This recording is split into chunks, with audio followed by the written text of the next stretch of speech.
Yos nakama, selamat datang di Lifestyle Anime.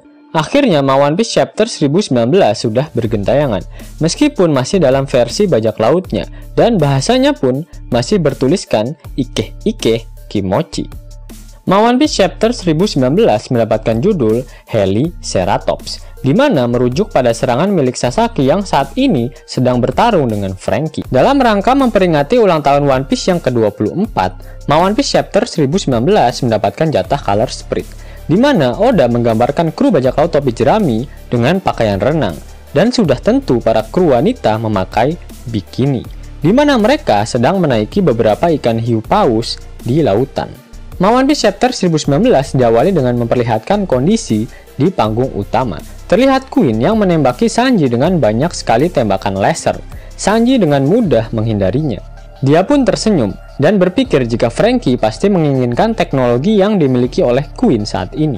Di sisi lain, Dr. Miyagi, sang Ming domba Garut, bersiap untuk menginjeksikan obat kuat Cap Ahong pada Zoro, agar dia merasakan sensasi ramuan rahasia dari para suku Ming tersebut.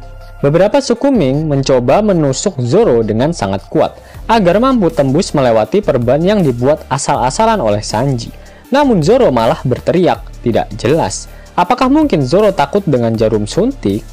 Shin kemudian berpindah ke kapal selam milik bajak laut Hati. Nakama dari Trafalgar Law telah berhasil memompa keluar seluruh air yang berada di dalam tubuh Luffy. Mereka pun berpikir dengan keras, kira-kira obat apa yang harus mereka berikan pada Luffy. Namun tiba-tiba Luffy berteriak, "Daging Bipang!" Kru Law pun syok saat mendengar teriakan Luffy tersebut. Apakah mereka memiliki stok daging yang banyak untuk memuaskan hasrat lapar milik Luffy? Atau mereka akan pergi ke festival api untuk mendapatkan banyak daging Bipang di sana? Shin pun kembali berpindah, kali ini memperlihatkan tower sebelah kanan di dalam Skull Dome. Di tempat tersebut diperlihatkan para gifter dari divisi persenjataan berat malah menyerang anak buah dari Sasaki. Para gifter mengatakan jika mereka akan membantu Franky agar si robot hentai mampu bertarung 1 lawan 1 dengan Sasaki tanpa ada gangguan. Sasaki kemudian mengatakan pada Franky jika robot miliknya sangatlah kuat. Au! Franky pun membalas pujian Sasaki dengan berkata jika Sasaki juga lebih tangguh dari yang Franky pikirkan. Dan Sasaki pun berubah ke dalam mode hybridnya. Bentuk kepala dari mode hybrid Sasaki masih berbentuk kepala dari Triceratops. Bagian atas tubuhnya masih sama seperti bentuk manusianya, dengan tato di perutnya dan di bagian tangannya. Namun kulitnya merupakan kulit dinosaurus. Bagian bawah tubuhnya terlihat kakinya adalah kaki Triceratops dengan ekor yang berada di belakang bokongnya. Selain itu terlihat luka berbentuk V di bagian perutnya yang sempat dibuat oleh Franky menggunakan pedang miliknya. Sasaki mengeluarkan pedangnya. Terdapat beberapa mata pisau kecil di sekelilingnya. Kemudian, mata pisau kecil tersebut mulai berputar dan menyebabkan pedangnya berubah menjadi semacam mata bor. Dan pedang tersebut dinamakan Karakuri Rasento atau Mechanical Spiral Sword.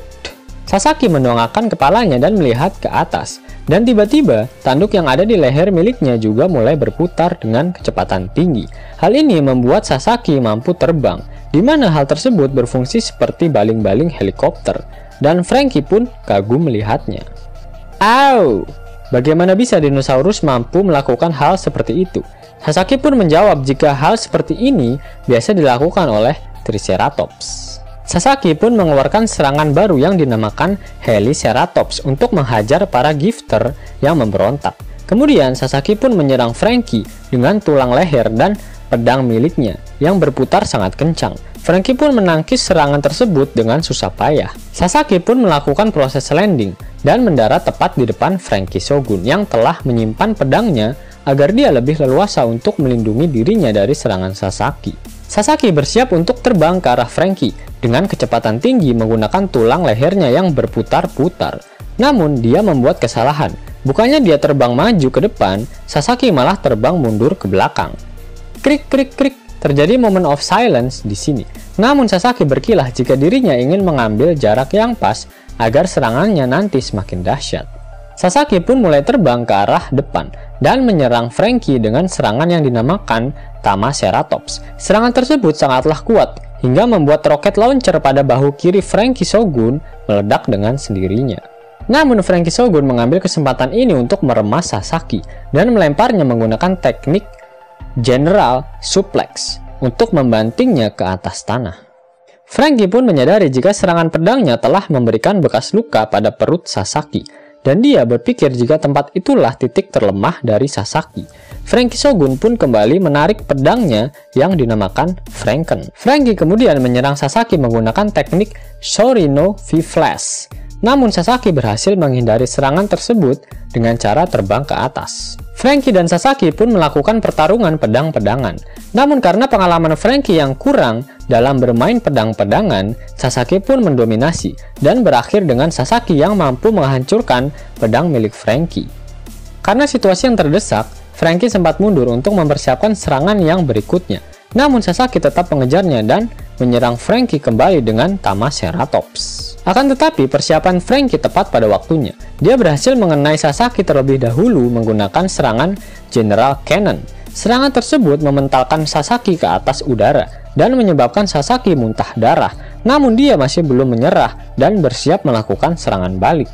Sasaki pun mendarat di atas Franky Shogun dan menyerang menggunakan teknik Magnum Ceratops. Impact yang dihasilkan sangatlah dahsyat, sampai-sampai serangan Sasaki tersebut berhasil menghancurkan salah satu bagian dari Franky Shogun. Namun Franky keluar dari Franky Shogun tepat pada waktunya dan kembali berhasil meremas Sasaki secara tiba-tiba. Franky pun rebahan di atas tanah dan menyerang Sasaki menggunakan Radical Beam tepat pada bagian luka di perutnya. Franky kelelahan dan Sasaki pun rebahan di atas tanah dengan mata yang berubah menjadi putih serta mulutnya yang mengencrotkan banyak darah. Shin pun berpindah ke atap Onigashima. Kaido dalam bentuk hybrid bertarung dengan Yamato yang juga berubah dalam bentuk hybridnya. Mereka berdua saling beradu kanebo kering dan terjadilah percakapan antara ayah dan anak durhaka. Kaido pun berkata jika dirinya mengakui Yamete adalah petarung yang kuat. Namun dirinya tak berniat untuk memberikan buah iblis yang saat ini dimakan oleh Yamato. Padahal Kaido sudah mencarinya dengan susah payah. Yamato pun menjawab jika dia memakan buah tersebut karena lapar. Aku sangat ingin pergi ke lautan, namun karena buah ini aku tak bisa lagi berenang. Aku sudah beberapa kali mencoba untuk membunuhmu, namun kau selalu saja mengalahkanku, Kaido. Akan tetapi aku harus tetap berterima kasih, karena hal itu telah membuat diriku semakin kuat, tutup Yamato. Pada akhir panel kita dapat melihat bentuk hybrid dari Yamete yang sangat menawan. Hidung Yamete membentuk moncong dengan gigi yang tajam, kemudian kupingnya menjadi panjang, dan dua tanduknya berpindah posisi ke bagian dahinya. Tubuh Yamete diselimuti oleh bulu halus, dan tangannya menjadi besar, serta terlihat seperti memiliki cakar yang tajam, dan kakinya seperti kaki binatang. Terlihat api menyelimuti tubuh Yamato dan rambutnya, bahkan api pun terlihat keluar dari siku serta lututnya. Belum diketahui secara pasti nama buah iblis yang dimakan oleh Yamato. Bisa saja Mythical Zoan model Byakko atau model Kirin, atau bisa saja model yang lainnya. Namun, jika model Kirin dalam literatur Jepang dikatakan jika Kirin adalah makhluk mitologi terkuat di Jepang. Yamato pun berkata jika ada alasan mengapa dia tak meninggalkan tempat ini, selain dari borgol tangan yang membelenggunya. Jika aku tak bertarung untuk negeri Wano, aku tak memiliki hak untuk memanggil diriku sebagai Oden. Di akhir manga tidak ada kata-kata mutiara dari Oda Sensei. Namun minggu depan One Piece tetap libur karena pihak majalah OSJ yang meliburkan diri. Yos nakama, itulah rangkuman untuk One Piece chapter 1019. Jika nakama menyukai video ini, jangan lupa klik like, share, dan subscribe channel ini ya, agar nakama semua tak ketinggalan info menarik seputar One Piece. Arigato.